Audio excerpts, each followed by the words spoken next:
கர்த்தருடைய பரிசுத்த நாமத்திற்கு ஸ்தோத்திரம்.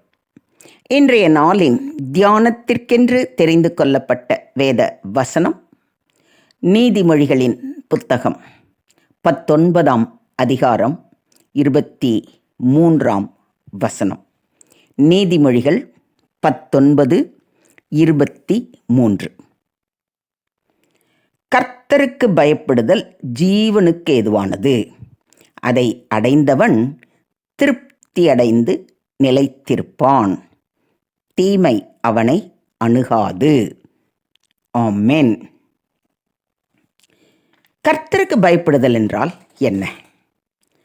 கர்த்தருக்கு பயப்படுதல் என்றால் அவருடைய பிரசன்னத்தில் இருக்க வாஞ்சிக்கிறோம் என்று அர்த்தம்.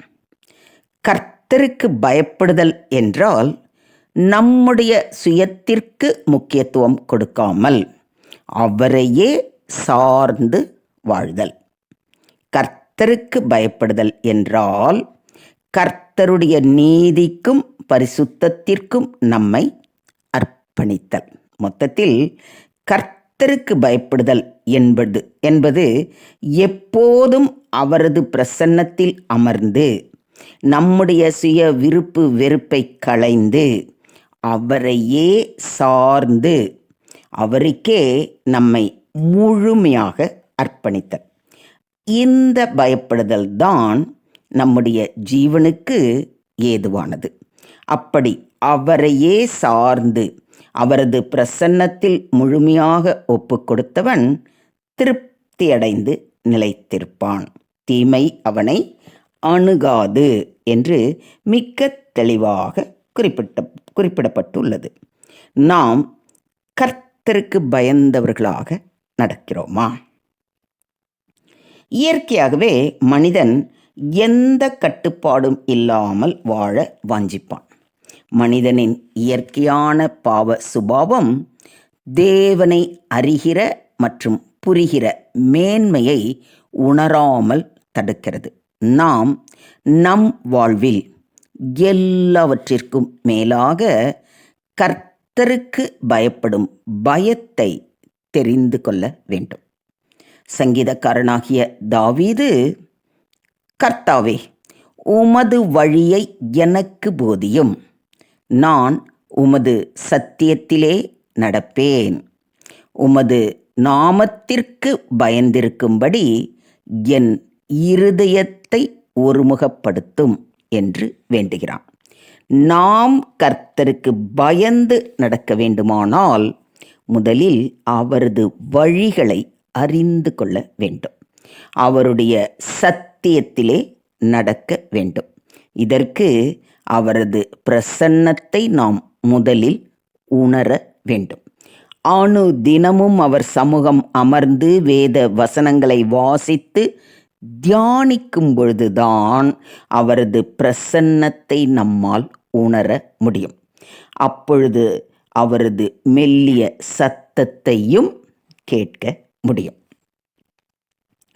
இப்போதும் இஸ்ரவேலே, நீ உன் தேவனாகிய கர்த்தருக்கு பயந்து அவர் வழிகளில் எல்லாம் நடந்து அவரிடத்தில் அன்பு கூர்ந்து உன் முழு இருதயத்தோடும் உன் முழு ஆத்துமாவோடும் உன் தேவனாகிய கர்த்தரை சேவித்து நான் இன்று உனக்கு கற்பிக்கிற கர்த்தருடைய கற்பனைகளையும் அவருடைய கட்டளைகளையும் உனக்கு நன்மை உண்டாகும்படி கை கொள்ள வேண்டும் என்பதையே அல்லாமல் வேறே எதை உன் தேவனாகிய கர்த்தர் உன்னிடத்தில் கேட்கிறார் என்று உபாகமம் 10ஆம் அதிகாரத்தில் வாசிக்கிறோம். If you love God you will fear for him. தேவனை நாம் நேசிக்கும்போது நமக்கான சுய விருப்பு வெறுப்புகளை கலைந்து போட்டு அவரையே சார்ந்து இருப்போம். அப்படி அவரையே சார்ந்து இருக்கும் பொழுது எனக்கு பயப்படும் பயத்தை உனக்கு முன் சொல்லும்படி செய்வேன், நீ செல்லும் இடம் எங்குமுள்ள ஜனங்கள் எல்லாரையும் கலங்கடித்து உன் சத்துருக்கள் எல்லாரையும் முதுகு காட்ட பண்ணுவேன் என்றும் வாக்கு கொடுக்கிறார். கர்த்தருக்கு பயந்து அவர் வழியில் நாம் நடக்கும்போது நமக்கு ஏராளமான ஆசீர்வாதங்கள் கிடைக்கும் என்று வேதம் மிக தெளிவாக அறிவுறுத்துகிறது. கர்த்தருக்கு பயப்படுகிற பெரியோரையும் சிறியோரையும் ஆசீர்வதிப்பார் என்று சங்கீதம் 115:13 உறுதி அளிக்கிறது. கர்த்தருக்கு பயப்படுகிற மனுஷன் எவனோ அவனுக்கு தாம் தெரிந்து கொள்ளும் வழியை போதிப்பார். தமக்கு பயந்து தமது கிருபைக்கு காத்திருக்கிறவர்கள் மேல் கர்த்தர் பிரியமாய் இருக்கிறார். தகப்பன் தன் பிள்ளைகளுக்கு இரங்குகிறது போல கர்த்தர் தமக்கு பயந்தவர்களுக்கு இரங்குகிறார். தமக்கு பயந்தவர்களுக்கு ஆகாரம் கொடுத்தார். தமது உடன்படிக்கையை என்றென்றைக்கும் நினைப்பார். அவர் தமக்கு பயந்தவர்களுடைய விருப்பத்தின்படி செய்து அவர்கள் கூப்பிடுதலை கேட்டு அவர்களை ரட்சிக்கிறார். இன்னும் எவ்வளவோ ஆசீர்வாதங்கள், எத்தனை ஆசீர்வாதங்கள் வேதத்தை வாசிக்கும்போது நமக்கு புரிகிறது. இத்தனை ஆசீர்வாதங்களை வழங்கும் தேவன் ஒரு அற்புதமான வாக்கு தத்தத்தையும் நமக்கு தருகிறார். என் நாமத்திற்கு பயந்திருக்கிற உங்கள் மேல் நீதியின் சூரியன் உதிக்கும், அதன் செட்டையின் கீழ் ஆரோக்கியம் இருக்கும். நீங்கள் வெளியே புறப்பட்டு போய் கொழுத்த கன்றுகளைப் போல வளருவீர்கள். எத்தனை அற்புதமான வாக்கு தத்தம்! இதை விட வேற என்ன வேணும் உங்களுக்கு?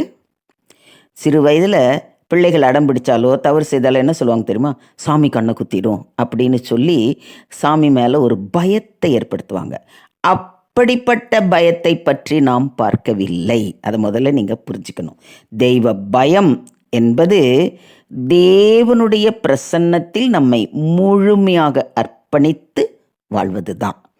இந்த அர்ப்பணிப்பு உங்களிடத்தில் இருக்கிறதா? கர்த்தருக்கு பயப்படுதலே ஞானத்தின் ஆரம்பம் என்று சொல்லப்பட்டிருக்கிறதே.